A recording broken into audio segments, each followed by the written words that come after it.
한국직업방송과 연합뉴스TV가 함께 만드는 취업 전문 뉴스, 투데이 고용플러스입니다. 중국 내 롯데마트 점포 절반 이상이 문을 닫았을 만큼 사드 보복의 주 대상은 롯데입니다. 대기업인 롯데 못지않게 현지에서 사업을 하는 중소기업들도 중국의 목리를 실감하고 있다고 합니다. 장보경 기자가 보도합니다. 한국과 미국이 사드 배치에 본격적으로 착수하면서 기업들은 중국의 사드 보복이 더 거세질 것을 걱정하고 있습니다. 벌써 롯데마트 중국 내 점포 절반 이상이 영업정지로 문을 닫았는데 한 달이면 매출 손실 규모는 500억 원에 달할 전망입니다. 중국 롯데마트는 결국 홈페이지 운영을 중단했습니다.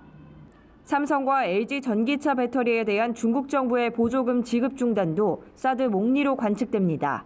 이들 대기업 못지않게 중소기업들도 세관 압류나 행사 취소 등을 경험하면서 위기를 실감하고 있습니다. 이제 출장을 갈 계획이 있었는데 현지 파트너가 걱정이 되는지 최소 규모로 좀 와달라고 하더라고요.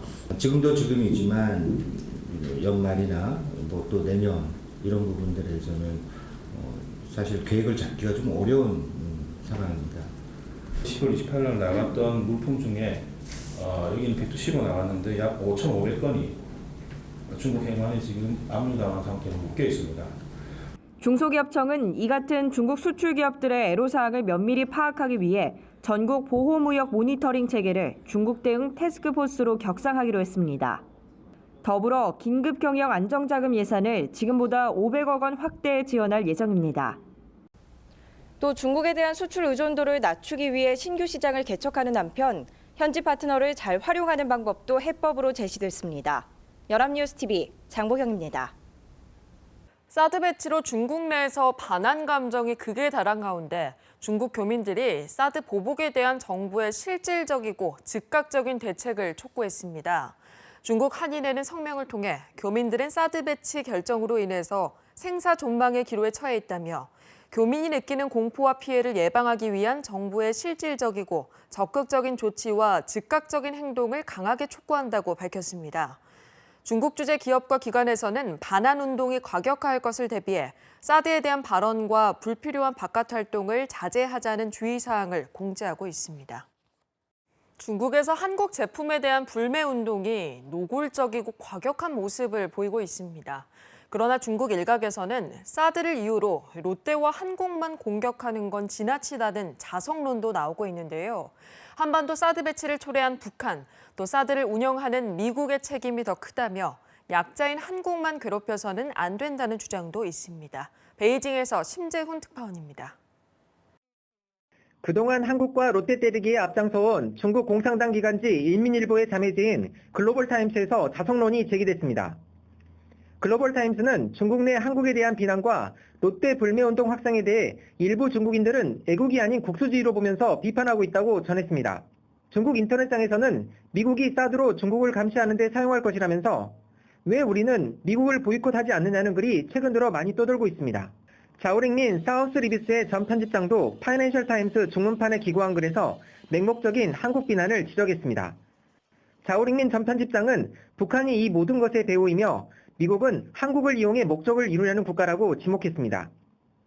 아울러 중국은 롯데를 보이콧할 수 있지만 모든 분노와 불만을 이 문제에 가장 약자에게 쏟아붓고 북한과 미국의 책임을 외면해서는 안 된다고 주장했습니다.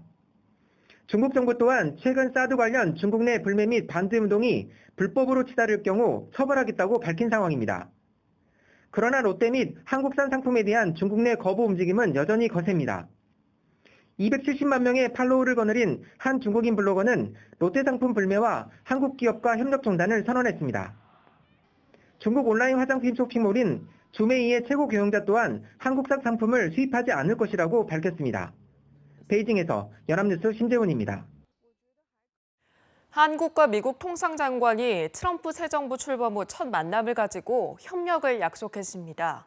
한미 FTA 재협상 우려가 지속되는 상황에서 FTA가 양국에 도움이 된 협상이었다는 점을 재확인했습니다. 이경태 기자의 보도입니다. 미국을 방문 중인 주영한 산업통상자원부 장관은 외국 강요로는 처음으로 윌버 로스 미국 상무장관을 만나 양국 간 경제 현안을 논의했습니다. 양국 간 통상장관회담은 트럼프 정부 출범 이후 처음입니다. 정부는 이번 회담을 통해 양국이 한미 자유무역협정 FTA의 상호 호혜적 성과에 대한 공감대를 형성한 것으로 평가했습니다. 트럼프 정부 출범 이후 한미 FTA 재협상 가능성이 꾸준히 제기되는 가운데 주 장관은 FTA가 양국 모두에 긍정적 효과를 가져왔다는 점을 피력했습니다. 실제로 지난 5년간 한미 교역은 1.7% 늘었고 미국 제품의 한국 수입 시장 점유율은 FTA 발효 전인 2011년 8.50%에서 2016년 10.64%로 2.14포인트 상승해 10년 만에 최고치를 달성했습니다. 로스 장관 역시 에너지와 기계, 공산품 분야를 중심으로 한 양국의 교역 확대 가능성에 대해선 긍정적으로 평가한 것으로 전해졌습니다. 정부는 이번 회동을 통해 통상과 산업 협력 채널을 구축했다는 점에 의미를 부여했습니다. 하지만 업계에선 통상 환경의 불확실성을 해소하기엔 역부족이라는 지적이 나옵니다. 최근 미국 국제무역위원회 피터 나바로 위원장은 삼성과 LG전자가 불공정 무역 행위를 하고 있다고 주장했는가 하면 양국 장관이 만난 당일 미 상무부가 현대중공업이 제조한 변압기에 고율의 반덤핑 관세를 부과했다는 소식이 전해졌습니다. 연합뉴스TV 이경태입니다. 지난 1월에 주춤했던 은행 가계대출이 2월에 다시 급증한 것으로 나타났습니다. 한국은행에 따르면 지난 2월 말 은행의 가계대출 잔액은 710조 9천억 원으로 한 달 동안 2조 9천억 원 증가했습니다. 올해 1월에는 주택거래 감소와 금융권의 대출 규제 영향으로 증가액이 585억 원에 그친 바 있습니다. 한은은 은행의 가계대출 증가폭이 2월에 다시 확대된 만큼 앞으로 증가세가 꺾일지는 조금 더 지켜봐야 한다고 설명했습니다. 최순실 게이트를 계기로 대기업들은 너도 나도 이사회 중심 경영을 쇄신책으로 내놨습니다. 하지만 정작 이사회의 일부인 사회이사는 그렇지 못한데요. 10년 넘게 자리를 지키거나 퇴임한 대표를 선임하는 사례까지 나와서 쇄신 움직임에 역행한다는 지적이 나옵니다. 정주희 기자입니다. 최순실 게이트로 또다시 도덕성에 치명상을 입은 대기업들이 내놓은 쇄신안의 핵심은 제왕적 총수와 보좌기구 대신 이사회 중심의 경영이었습니다. 이전실이 해체되고 난 다음에 이제 각사가 대표이사와 이사회를 중심으로 자율경영을 해 나갈 것입니다. 하지만 적지 않은 회사에서 이사회의 일부이자 투명성 감시의 중심인 사회이사가 제도 도입 취지와 맞지 않는 경우가 속출하고 있습니다. 하나그룹의 한화테크인과 주한화, 한화케미칼과 한화투자증권 4개사에서는 나란히 계열사 전직 대표이사들이 사회이사 후보로 추천됐습니다. 퇴직 5년이 지났다지만 좋은 평가를 받기 어렵습니다. 감시와 견제가 주 임무인 사회이사의 장기 재임도 독립성 저해 요인으로 꼽힙니다. 대한유화의 감사 후보는 이미 사회이사와 감사 재직 기간이 도합 12년입니다. 하나은행의 한 사회이사는 지주사와 외환은행 등 계열사를 돌며 벌써 8년째 재직 중입니다. LG디스플레이는 기술 자문을 맡았던 인사를 사회이사 후보로 추천했다가 독립성 논란에 교체하기도 했습니다. 특히 현재 상장사 사회이사 4명 중 1명은 기획재정부나 검찰, 경찰, 국세청, 금융위원회 등 권력기관 출신입니다. 경영감시를 맡은 사회이사가 되레 경영진의 방패 역할을 하는 게 아니냐는 의문이 제기되는 이유입니다.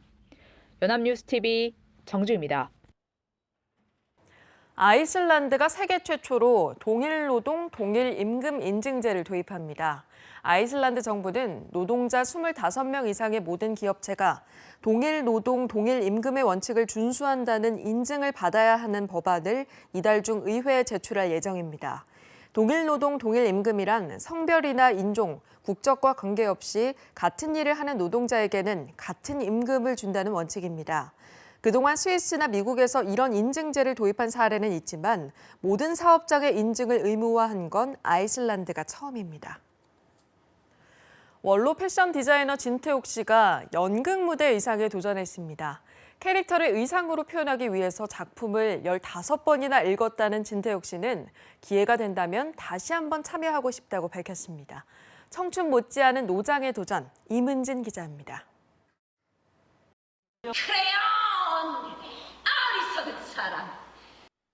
사랑에 배신당한 나머지 파국으로 치닫는 여성 메디아.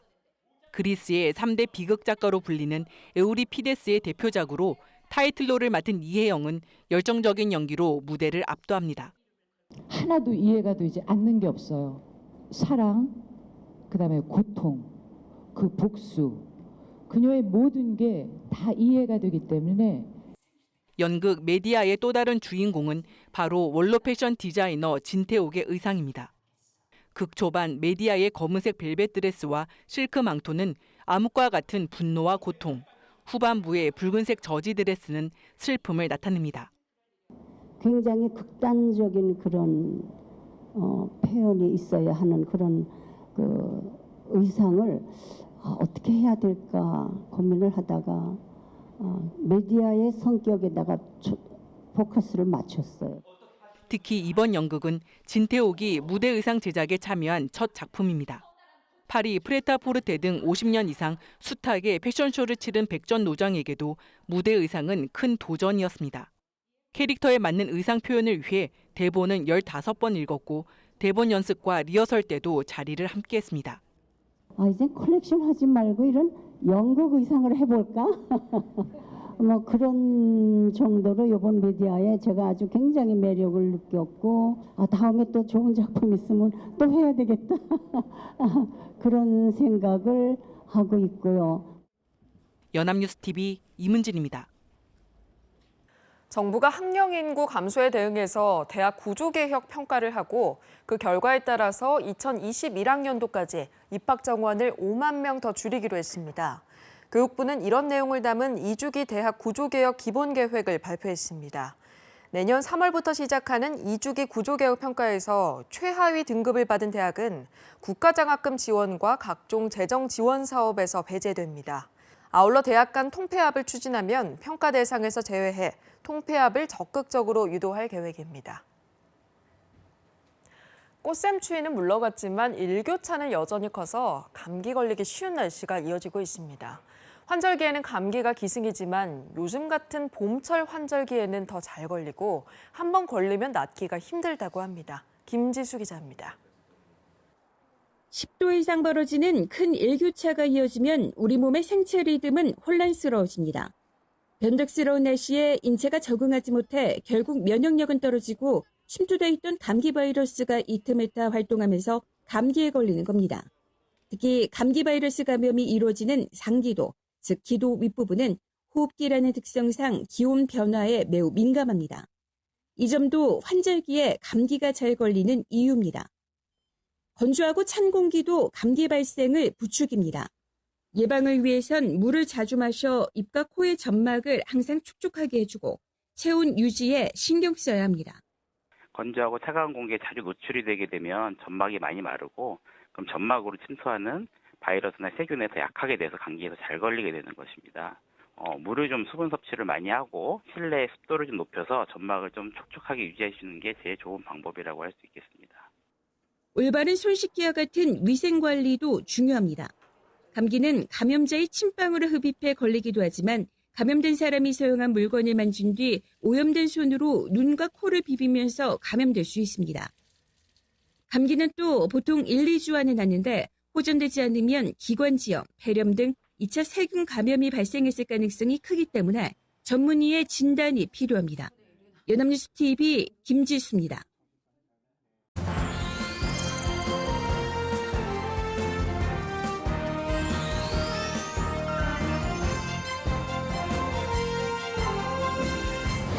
숨겨져 있는 알짜 직업을 소개하는 히든잡 시간입니다. 투데이 고용 플러스의 공식 취업 도우미죠. 구보나 캐스터와 함께합니다. 안녕하세요. 안녕하세요. 히든잡 시간입니다. 우리나라 취업 시장의 문제 가운데 하나가 바로 수요 공급의 미스매치인데요. 일자리가 필요한 곳에는 사람이 없고 공무원과 대기업에는 너무 많은 사람들이 몰리는 현상을 말합니다. 그래서 오늘은 수요는 많지만 공급이 적은 직업을 소개해드리려고 합니다. 네, 그렇다면 일단 지원만 하면 합격이겠네요. 어떤 직업인가요? 네, 오늘 히든잡은 바로 간판 디자이너입니다. 이 간판 업계 중에서도 특히 5개 간판 업계에 전망이 좋다고 하는데요. 우리가 도로를 지나갈 때 볼 수 있는 큰 간판, 전광판이 모두 5개 간판입니다. 최근에는 각 지자체에서 지저분한 간판을 정리하는 사업을 진행하면서 꾸준한 수요가 일어나고 있습니다. 네, 낡으면 교체해야 되고 또 업종이 바뀌면 같이 바뀌어야 되고 생각해 보니까 간판 수요는 앞으로도 꾸준할 것 같습니다. 그런데 좀 다르게 생각해 보면 수요는 많지만 일할 사람이 없다는 게 그만큼 힘들기 때문이 아닐까요? 네, 물론 쉬운 일은 아닙니다. 이 톱질, 못질 등은 기본이고 간판을 올리고 조립하는 기술도 필요할 뿐 아니라 이 전기 배선까지도 할 줄 알아야 합니다. 하지만 업계에 입문해서 3년 정도 지나면 프리랜서 기사로 활동할 수 있을 때쯤이면 이 연봉이 3,500만 원 정도 받을 수 있고 전국 2만여 개의 간판 회사에서 일할 수 있어서 이 기회가 많은 직업입니다. 또 다른 업종에 비해 창업도 쉬운 편이라고 합니다. 네, 이런 장점 때문에 오늘 소개를 해주시는 거군요. 그럼 먼저 5개 간판 디자이너의 주 업무 어떤 건지 알려주시죠. 네, 간판업계의 업무는 크게 4가지로 분류된다고 합니다. 먼저 시공 주문을 따내는 영업, 또 주문한 업체의 요구를 담아내는 디자인, 디자인을 구현하는 제작, 완성된 간판을 설치하는 시공, 이렇게 4단계입니다. 이 4가지 업무 가운데 일부만 다루는 회사도 있고요. 이 4가지 업무를 모두 하는 간판 회사도 있습니다. 업계 입문 시에는 먼저 간판을 제작하고 시공하는 회사에 들어가서 배우는 게 좋다고 업계 전문가들은 추천을 하고 있습니다. 네, 그렇군요. 그런데 간판 기사 자격증이 있다는 얘기는 들어본 적이 없는 것 같은데요. 어떻게 기술을 배울 수 있을까요? 네, 직업구인 사이트를 방문하면 이 간판 회사 구인 공고가 많이 있습니다. 업계 전체가 인력난을 겪고 있기 때문에 그야말로 열정만 있으면 일을 시작할 수가 있다고 합니다. 초기 1년 정도는 보조기사로 일을 하는데요. 보통 월급이 150만 원 정도, 연봉으로 따지면 1,800만 원이 업계 평균입니다. 이 기간이 일종의 수련 과정인 셈입니다. 네, 기술직이다 보니까 도제식으로 일을 배우는 것 같네요. 숙련이 되기까지는 어느 정도의 시간이 필요할까요?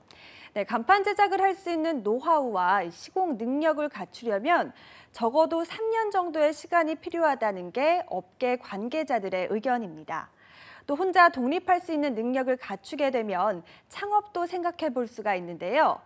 초기 자본금이 2천만 원 정도면 충분하다고 합니다. 자재를 실을 트럭, 작은 사무실, 그리고 배선 장비와 공구만 있으면 되기 때문에 큰 돈이 들어가지 않는 거죠. 네, 그렇군요. 그런데 요즘 3D 프린터의 보급이 늘어나고 있잖아요. 이 기술이 간판 업계에도 영향을 준다고요? 네, 맞습니다. 3D 프린터 기술이 빠르게 발전함에 따라 실사 출력과 간판 제작에도 이 기술이 적극 활용될 것으로 예측하고 있습니다. 그럴 경우 시장이 더 확대될 가능성도 있다고 하는데요. 그 이유는 비용이 줄어들기 때문입니다. 3D 프린터를 이용하면 인건비와 제작 단계가 간소화되면서 이 비용을 절감할 수 있게 됩니다. 또 더 다양한 디자인을 적용할 수가 있어서 개성 있는 간판 제작이 가능해지고 이럴 경우 간판 교체 주기도 짧아져서 시장이 더 활성화될 것이라는 전망입니다. 네, 도시 미관에 대해서 시민들의 관심이 커지면서 5개 간판도 변화할 수밖에 없는 시기입니다. 젊고 아이디어 넘치는 청년들이 3D 프린터라는 새로운 기술로 도전해 볼 만한 직업이라는 생각이 듭니다. 네, 지금까지 히든잡 구본학 캐스터와 함께했습니다. 고맙습니다. 고맙습니다.